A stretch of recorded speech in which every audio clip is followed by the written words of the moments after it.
Assalamualaikum warahmatullahi wabarakatuh. Saya Najwa Rasyida dengan NIM 23058105. Di sini akan menjelaskan sebuah video tentang dampak konflik, yang mana tujuan dari video ini untuk memenuhi tugas mata kuliah media pembelajaran. Baiklah, saya tidak memperpanjang pembukaan, langsung saja kepada materi. Yang mana sebelumnya, apakah teman-teman tahu apa itu konflik? Kata konflik berasal dari bahasa Latin, yaitu configure, yang artinya saling memukul. Dalam Kamus Besar Bahasa Indonesia atau KBBI, konflik sendiri sering didefinisikan sebagai percekcokan, perselisihan, atau pertentangan. Menurut Robert M. Z. Lawang, konflik merupakan sebuah perjuangan untuk memperoleh nilai, status, dan kekuasaan, di mana tujuan utamanya bukan hanya untuk mendapatkan keuntungan, tetapi juga untuk menaklukkan lawannya. Secara sederhana, konflik dapat diartikan sebagai pertentangan antara pihak masing-masing berusaha saling menyingkirkan. Konflik sosial ini dapat terjadi dalam beberapa bentuk hubungan, diantaranya itu hubungan antara individu. Misalnya, perselisihan antara dua tukang ojek yang berebutan calon penumpang. Yang kedua itu hubungan antara individu dan kelompok. Contohnya, seorang bendahara kelas yang berselisih dengan teman-teman kelasnya karena diduga menyalahgunakan uang kas.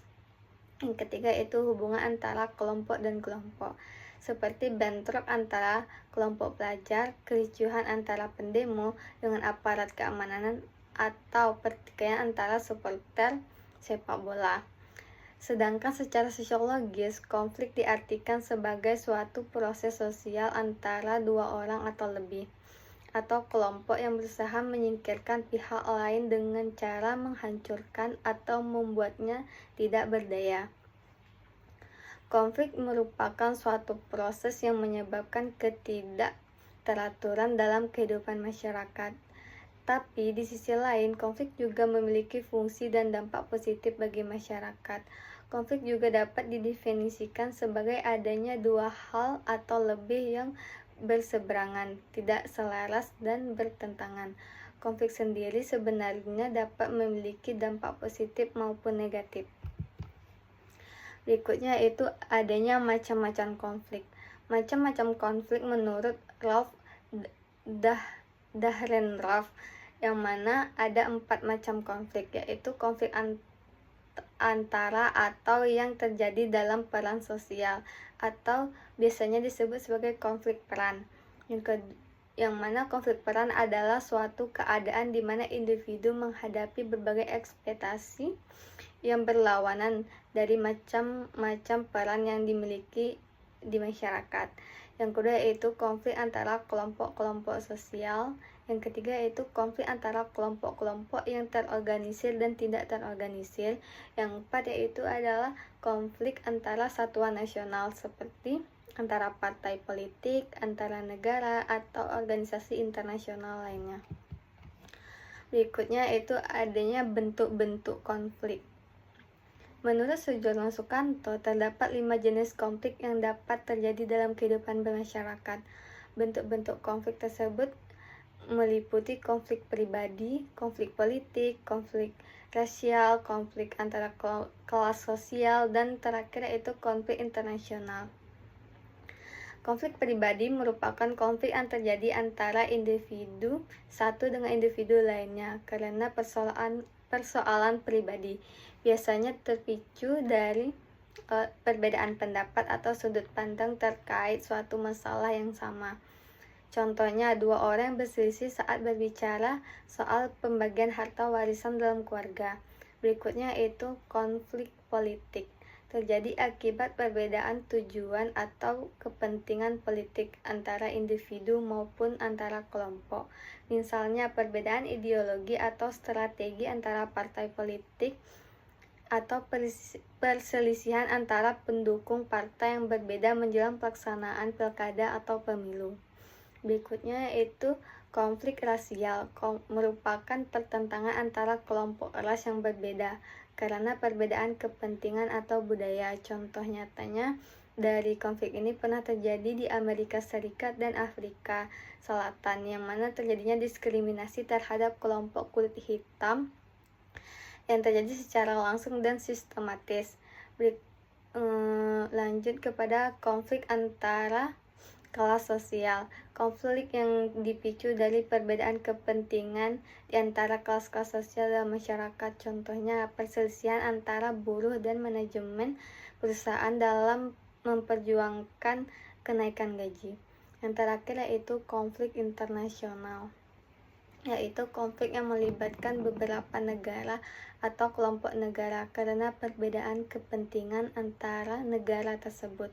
Misalnya, ketegangan antara Korea Utara dan Korea Selatan, konflik yang melibatkan kelompok ISIS dengan negara-negara yang menjadi sasaran serangannya.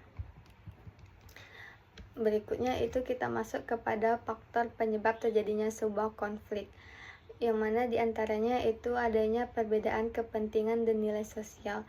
Konflik muncul karena adanya perbedaan pandangan, kepentingan, nilai antara individu dan kelompok. Berikutnya itu ketimpangan sosial dan ekonomi. Ketidakadilan dalam akses kekayaan atau kekuasaan menimbulkan kecemburuan sosial yang memicu terjadinya sebuah konflik. Adanya perbedaan identitas kolektif, yang mana perbedaan budaya, agama, dan politik memperkuat batas sosial dan memperhambat dialog antara kelompok. Yang terakhir yaitu adanya prasangka dan sejarah konflik. Konflik masa lalu yang tidak terselesaikan menciptakan trauma dan prasangka yang dapat menimbulkan pemicu sebagai konflik baru. Berikut saya akan menjelaskan tentang dampak positif konflik, yang mana meskipun sering dianggap negatif, konflik juga memberikan manfaat apabila dikelola dengan baik, seperti dapat mendorong perubahan. Konflik bisa menjadi pemicu perubahan dalam organisasi, kelompok, atau masyarakat. Ketika terjadi perbedaan pendapat, sering kali muncul ide-ide baru yang lebih dikenal sebagai inovasi. Berikutnya, meningkatkan kreativitas dan inovasi. Perbedaan pandangan dapat melahirkan solusi kreatif dalam menyelesaikan sebuah masalah. Yaitu berikutnya adanya menguji atau memperkuat hubungan. Konflik yang diselesaikan dengan baik dapat mempercepat hubungan antara individu karena merupakan pelajaran yang dapat mereka pahami antara satu sama lainnya. Yang keempat, mengidentifikasi masalah yang terpendam. Konflik dapat membuka persoalan yang sebelumnya tidak terlihat atau diabaikan, sehingga bisa segera ditangani dan diatasi. Yang terakhir yaitu dapat meningkatkan komunikasi. Dalam proses penyelesaian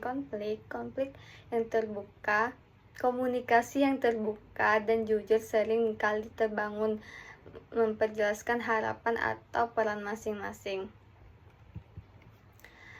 Yang berikutnya itu dampak negatif dari konflik, yaitu terjadinya disintegrasi sosial. Konflik yang berlarut-larut dapat memecah belahkan kelompok atau masyarakat, bahkan bisa mengarah pada perpecahan.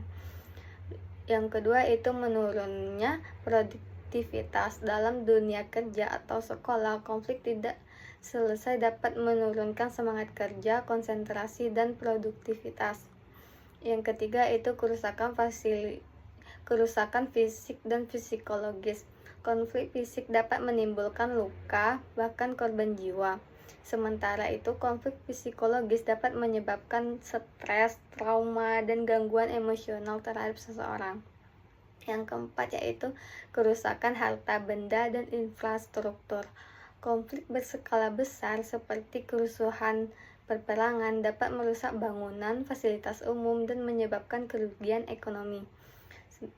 Yang kelima itu memperburuk hubungan antara individu. Permusuhan yang berakar dari konflik dapat merusak hubungan persahabatan, keluarga, maupun hubungan profesional. Yang terakhir yaitu dapat meningkatkan polaritas sosial. Konflik yang membawa isu SARA, suku, suku, agama, ras, dan antara golongan berisiko memperdalam kesenjangan atau ketegangan dalam masyarakat. Berikutnya saya akan menjelaskan contoh-contoh konflik sosial. Di antaranya itu konflik antara ras di Sampit, Kalimantan Tengah terjadi pada 2001, yang mana konflik ini terjadi antara etnis Dayak, penduduk asli Kalimantan, dan etnis Madura, pendatang dari Madura, di kota Sampit dan sekitarnya. Konflik berlangsung dengan kekerasan hebat yang menimbulkan korban jiwa serta kerusakan besar, yang mana konflik tersebut disebabkan beberapa faktor, yang mana adanya ketegangan rasial atau etnis. Hubungan antara etnis Madura dan etnis Dayak telah lama tegang karena perbedaan budaya, gaya hidup, dan cara berinteraksi dalam masyarakat. Masyarakat Dayak merasa tersingkirkan secara sosial dan ekonomi oleh pendatang dari Madura. Berikutnya itu adanya persaingan ekonomi dan lapangan kerja. Banyak warga Dayak merasa bahwa warga Madura menguasai sektor informal dan lapangan kerja, terutama di pasar, transportasi, dan sektor buruh. Terjadinya kesenjangan sosial dan ketidakadilan struktural, ketimpangan kontribusi sumber daya, minimnya perlindungan terhadap hak masyarakat lokal, dan anggapan bahwa pemerintah lebih berpihak kepada pendatang. Berikutnya itu pemicu langsungnya konflik perkelahian kecil antara individu dari dua kelompok etnis memicu meledaknya konflik yang sebelumnya telah memanas karena ketegangan sosial yang tak kunjung diselesaikan. Adanya kurangnya mediasi dan penanganan awal. Tidak adanya langkah cepat diambil oleh pihak yang berwenang dalam menyelesaikan ketegangan yang menyebabkan konflik berkembang menjadi kekerasan yang massal. Adapun dampak dari konflik perang Sampit tersebut yaitu memakan korban jiwa dan luka ratusan orang tewas, termasuk perempuan dan anak-anak, serta banyak warga terluka akibat kekerasan fisik. Adanya pengungsian massal, ribuan warga Madura mengungsi di luar Kalimantan. Banyak di antaranya kehilangan rumah, harta benda. Terjadinya kerusakan fasilitas umum dan rumah warga. Pasar, sekolah, dan tempat ibadah dibakar dan dihancur selama konflik berlangsung. Terjadinya disintegrasi sosial dan trauma kolektif. Hubungan etnis rusak parah. Banyak masyarakat yang hidup dalam ketakutan dan trauma berkepanjangan. Citra buruk nasional dan internasional. Konflik ini mencoreng nama Indonesia dalam hal kerukunan dan keberagaman etnis yang dapat menjadi sorotan internasional. Yang kedua itu contoh konfliknya, terjadinya konflik antara Ukraina dan Rusia. Dimulai dari tahun 2014 yang mana memuncak pada tahun 2022. Konflik ini melibatkan Rusia dan Ukraina, yang mana sejak Rusia mencaplok wilayah Crimea pada tahun 2014 dan melancarkan invasi militer besar-besaran ke Ukraina pada Februari 2022. Konflik ini dianggap sebagai salah satu konflik internasional paling berdampak pada abad 21, yang mana faktor penyebab terjadi konflik tersebut adanya perebutan wilayah Crimea dan Donbas. Rusia dianggap sebagai wilayah strategis dan memiliki mayoritas penduduk berbahasa Rusia. Ukraina dan dunia internasional menolak pencaplokan ini. Adanya geopolitik dan NATO. Ukraina ingin bergabung dengan NATO dan Uni Eropa yang dianggap Rusia sebagai ancaman langsung terhadap keamanan nasionalnya. Berikutnya itu perbedaan ideologi dan arah politik. Ukraina condong ke arah barat, yaitu demokrasi liberal, sementara Rusia mempertahankan pengaruhnya sebagai negara otoriter atau kekuatan regional.